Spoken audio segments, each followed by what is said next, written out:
If you've never made popovers before, you're in for a treat. These are more than just muffins. They're kind of eggy. There are 3 eggs that go into the recipe for making 6 popovers. And I'm going to show you how to make these. If you've made them before, you might have noticed they tend to stick in the pan. So this is a recipe I found. This does not stick in the pan. Here we go. We'll start off this recipe by preheating the oven to 425 degrees, and then I want to show you the popover pan. This is an actual popover pan. There are 6. I set it on a cookie sheet all the time, and if you don't have a popover pan, you can probably get away with a very large muffin pan. This is a large muffin pan that has 6. I think they call this Texas size muffins. And you probably get away with that, but I do like the popover pan. Now this particular popover recipe, I've tried several, and this one I like the best because the popovers don't stick to the pan. So I'll show you how to make it. You can either do this using a hand mixer or a stand mixer. I'm using the stand mixer. If you do it by hand, just have your beaters ready. And we're going to start with 1 cup of flour, and if you're new to baking, you notice I level the flour off at the top. You never shake it down to get more in because it'll just be too much flour. So 1 cup of flour and a 1/4 teaspoon of salt, and always measure your ingredients not right over the bowl. 1/4 teaspoon of salt and 3 large eggs. Now I've already broken these eggs into another little bowl and put them in this bowl because sometimes you get a bad egg. So 3 eggs and 1 cup of milk. I'm using almond milk, but you can use whatever kind of milk you want. And then I've already melted in this little measuring cup, I melted 1 tablespoon of butter. The recipe calls for unsalted butter in this particular recipe, but you can use salted. It's okay. So that was 1 tablespoon of butter. We're going to use more butter shortly, but right now we're just doing this. And then just blend it on low.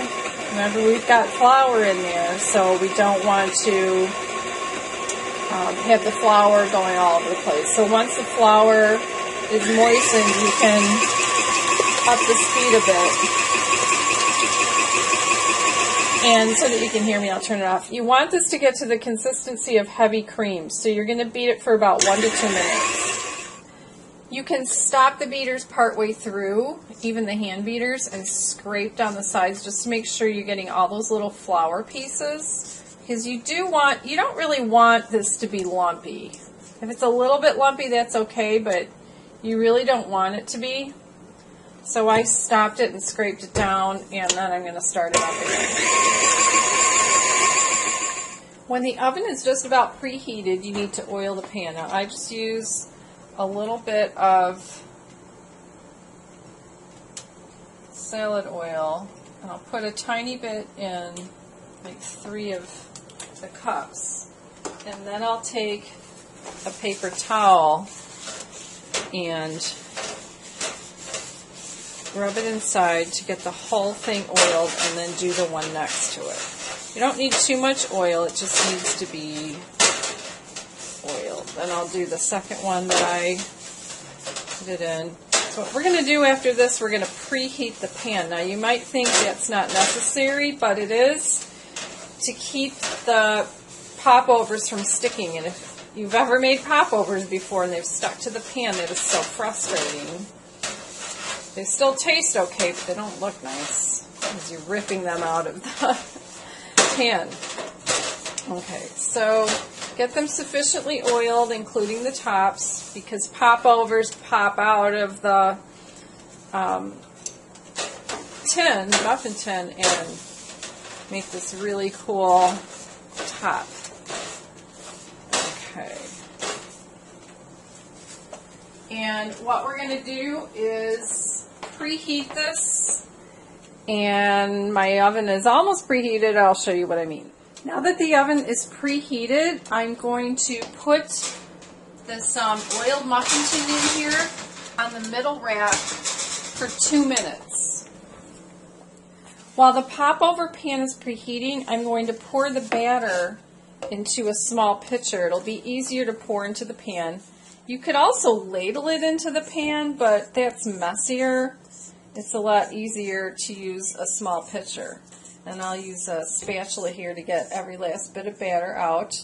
And then the other thing I'm going to do is take the remaining 2 tablespoons of butter. Now I have 4 tablespoons here, so I'm going to cut 2 off. It's cold, which is important to deal with. Let's see what I'm doing here. And I'm going to cut this into 6 separate pieces. So if I can figure out how to get this open. So I've got 2 tablespoons here. So I cut it in half to have 3 separate, and then I'll cut each of those into thirds.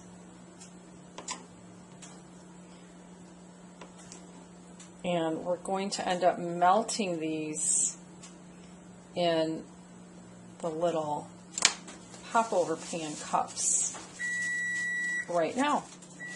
Once the popover pan is heated up,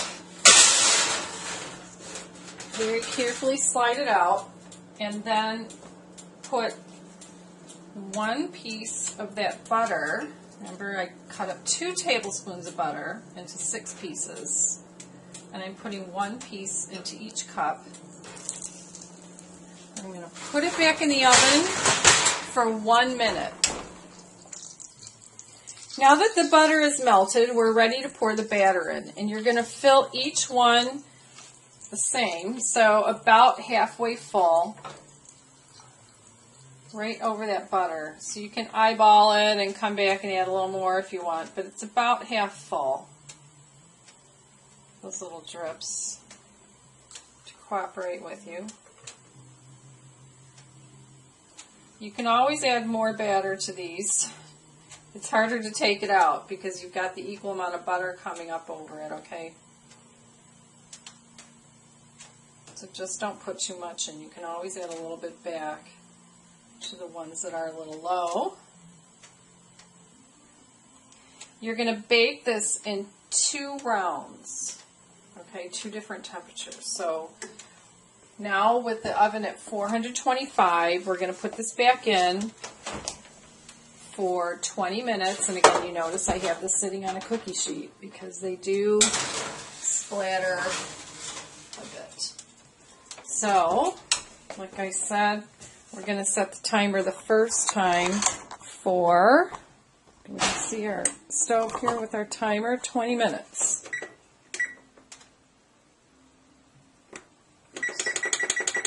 30, 20. And then we'll come right back. Now that the 20 minutes are up at 425, I'm going to reduce the temperature to 325. And we're going to do another 15 to 20 minutes. So I'll do the timer for, I don't know, 17 minutes, and we'll see how they look after 17 minutes. When the popovers are done, take them out.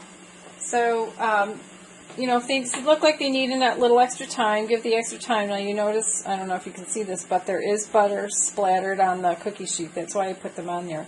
But you want to take them out of the pan right away. Don't let them sit in the pan. You notice they're coming out nice and easily. Once in a while you'll have one stick in the bottom a little bit, but that's okay. And mine didn't get very brown this time, probably because I used almond milk instead of cow's milk. But they should have some golden brown and be kind of crusty on top. I like to serve them with jam. They're already buttery. They're delicious.